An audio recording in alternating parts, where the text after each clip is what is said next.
두려워 말라 함께 하리라. 본문 사사기 6장 12절에서 16절까지의 말씀. 사랑하는 성도 여러분, 이스라엘 백성들이 가나안 땅에 정착한 이후 약 200년 동안 특별한 왕이 없이 살아가던 시대가 있었습니다. 각 지파가 자치적으로 살아가며 하나님께서 세우신 지도자가 백성을 이끌던 시대였습니다. 우리는 이 시대를 사사시대라고 부릅니다. 이 시대에는 하나님께서 특별한 지도자들을 세워 이스라엘을 위기에서 구원하셨습니다. 왼손잡이였던 에훗, 여자 사사였던 드보라, 전쟁에서 승리하게 해주시면 처음 마중 나오는 사람을 하나님께 드리겠다고 서원했던 입다, 그리고 천하장사로 유명한 삼손이 있습니다. 그리고 오늘 우리가 살펴볼 인물은 바로 기드온입니다. 기드온은 단 300명의 군사로 메뚜기 떼처럼 많았던 미디안 군대를 물리친 사람입니다. 미디안의 압제 속에 살던 이스라엘. 그 당시 이스라엘은 매우 어려운 상황에 있었습니다. 미디안 군대가 계속 침략하여 이스라엘 백성들이 농사를 지으면 추수 때마다 와서 곡식을 모두 빼앗아갔습니다. 백성들은 산속에 숨어 살기도 하고 동굴에서 지내기도 했습니다. 절망적인 상황 속에서 백성들은 하나님께 울부짖기 시작했습니다. 하나님은 그들의 부르짖음을 들으셨습니다. 그리고 한 사람을 부르셨습니다. 그 사람이 바로 기드온이었습니다. 기드온은 위대한 장군이 아니었습니다. 정치 지도자도 아니었습니다. 그는 단지 평범한 농사꾼이었습니다. 그러던 어느 날 하나님의 사자가 나타나 이렇게 말했습니다. 큰 용사여, 여호와께서 너와 함께 계시도다. 그리고 하나님은 그에게 명령하셨습니다. 이스라엘을 미디안의 손에서 구원하라는 것이었습니다. 첫 번째, 기드온은 먼저 하나님과의 관계를 바로 세웠습니다. 기드온이 가장 먼저 한 일은 전쟁 준비가 아니었습니다. 그는 먼저 우상을 무너뜨렸습니다. 그 마을에는 바알의 제단과 아세라 목상이 있었습니다. 기드온은 그것을 과감히 헐어버렸습니다. 그리고 하나님께 제단을 쌓고 예배를 드렸습니다. 왜 이것이 중요했을까요? 이스라엘이 미디안에게 고통을 당한 이유가 바로 여기에 있었기 때문입니다. 성경은 이렇게 말씀합니다. 이스라엘 자손이 또 여호와의 목전에 악을 행하였으므로 여호와께서 그들을 미디안의 손에 넘기셨다. 문제의 원인은 외부가 아니라 내부였습니다. 하나님과의 관계가 무너졌기 때문입니다. 사랑하는 성도 여러분, 오늘 우리의 삶도 마찬가지입니다. 문제가 생기면 우리는 먼저 문제 해결만을 위해 기도합니다. 그러나 더 중요한 것은 이것입니다.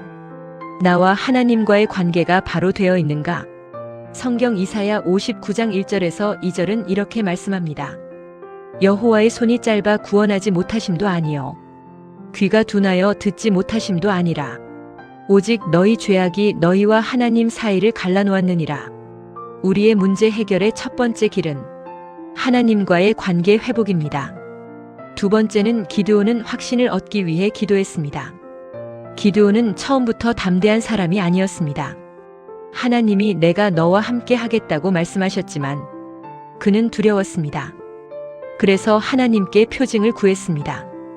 염소 고기와 무교병을 바위 위에 올려놓았습니다. 하나님의 사자가 지팡이로 건드리자 불이 나와 재물을 태워버렸습니다. 기드온은 그때 하나님이 자신을 부르셨다는 것을 확신했습니다. 그 후에도 그는 하나님께 다시 기도했습니다. 양털 시험을 통해 하나님의 뜻을 확인했습니다. 양털에만 이슬이 내리게 해달라고 기도했고 그대로 되었습니다. 다음에는 양털만 마르고 주변에만 이슬이 내리게 해달라고 기도했는데 그대로 되었습니다. 그는 계속해서 확신을 구했습니다. 성도 여러분, 우리에게도 이런 확신이 필요합니다. 사도 바울은 이렇게 고백했습니다. 내게 능력 주시는 자 안에서 내가 모든 것을 할 수 있느니라. 우리가 하나님 안에 있을 때, 하나님이 우리 안에 계실 때, 우리는 어떤 상황에서도 낙심하지 않고 승리할 수 있습니다. 세 번째는 기드온은 하나님의 능력만 의지했습니다. 기드온에게는 32,000명의 군사가 모였습니다. 하지만 하나님은 말씀하셨습니다. 군사가 너무 많다. 그래서 결국 300명만 남았습니다. 미디안 군대는 메뚜기 떼처럼 많았습니다. 그런데 기드온의 군사들이 들고 간 것은 무엇이었습니까? 칼도 아니었습니다. 항아리와 나팔과 횃불이었습니다. 사람의 눈으로 보면 말도 안 되는 전쟁이었습니다. 하지만 결과는 무엇이었습니까? 하나님이 역사하셨습니다. 미디안 군대가 서로 싸우며 무너졌습니다. 그리고 이스라엘은 대승리를 거두었습니다. 왜 이런 일이 일어났습니까? 기드온이 하나님의 능력만 의지했기 때문입니다. 결론. 사랑하는 성도 여러분, 지금 여러분 앞에 있는 문제는 무엇입니까? 혹시 그것이 골리앗처럼 커 보입니까? 혹시 그것이 미디안 군대처럼 많아 보입니까? 그러나 두려워하지 마십시오. 하나님께서 기드온에게 하신 말씀을 기억하십시오. 내가 반드시 너와 함께 하리라. 하나님이 함께 하시면 300명으로도 승리할 수 있습니다. 그러므로 하나님과의 관계를 바로 세우고 기도로 확신을 얻고 하나님의 능력을 의지하십시오. 그럴 때 하나님께서 기드온에게 주셨던 놀라운 승리를 오늘 우리에게도 동일하게 허락해 주실 줄 믿습니다.